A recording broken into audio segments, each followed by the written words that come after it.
Hey, what's up mga ka-rides? Kumusta kayo? Welcome back to my channel. For today's video, isang unboxing vlog muna tayo. Pat related pa rin sa bike to dahil ang ating i-unbox ay pressure washer na mga gamit natin sa ating bisikleta.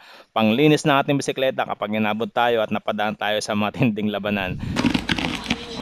Panalo to dahil may toolbox pang kasama mga ka-rides. Sakto rin yung laman, walang labis, walang kulang. Complete Ricardo kumbaga sa adobo. May kasama ring manual na hindi natin binabasa. 299 volts nga pala yung pinili natin para malakas ang buga dahil gagamitin natin to panlinis din ng aircon mga ka-rides. At valid dalawang battery din, may ekstrang isa para di ka mabitin kung naglilinis ka dahil may isa ka pang battery na extra. Kaya nga naman tinawag natin na portable ito mga ka-rides. Tingnan natin, tara let's go, subukan natin kung gagana ba. Bali ito nga pala yung mga accessories na kasama. Madali lang gamitin dahil nasa manual naman. Tara let's go. Una ko nga palang ginamit sa aking bisikleta mga ka-rides. So sa ating bisikleta ay gamitin natin yung mahina at katamtaman lang yung buga. Bali dalawa nga pala yung bala nito. Yung sinasabi kong bala ay yung kinakabit natin sa dulo ng ating gun pressure washer mga ka-rides. Isang high pressure direct injection na tinatawag na malakas bumuga, tanggal pati kaluluwa. Joke lang mga ka-rides. And yung isa naman itong ginagamit ko na panjet lang yan. So may isa pa tayo yung lagay ng sabon na tinatawag naman natin na bubble jet. Yan ang ginamit ko ay tamang buga lang para hindi matanggal yung ating mga grasa sa ating mga bearing at di rin mapasok ng tubig mga ka-rides. Kaya madali na linisin, tamang buga lang ng tubig ay ayos na mga ka-rides.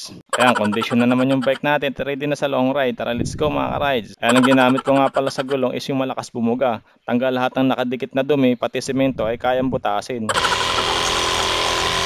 At sinubukan ko na rin pala at ginamit ko sa aircon. Talaga naman tanggal at talsik ang mga dumi na hindi na kayang makita ng microscope. Joke lang mga ka-rides. So napakaganda at sulit itong mabili natin. So ginamit ko dito yung malakas na pressure na bala mga ka-rides. Sunod ko nilinis yung aking motor na once a month bago ko linisin. Nasakto lang yung dalawang battery natin sa ating portable pressure washer. Ayan. Nabili ko nga pala to sa Lazada na umabot sa 45,000 yung sold nila. Masasabi kong legit item to mga ka-rides. Sa mga nagbabalak at gusto rin ng mga ganitong item, lalagay ko na lang ang ating Lazada link sa ating description box. Puntahan nyo na lang sa baba ng video mga ka-rides at i-click nyo na agad habang naka-free shipping sila. And disclaimer lang po, hindi po ako sponsor ng product na ito. Sa isang like and subscribe lang ay masaya na ako mga ka-rides. Ride safe lagi mga ka-rides at kita-kits tayo next vlog. Ingat kayo. Peace out.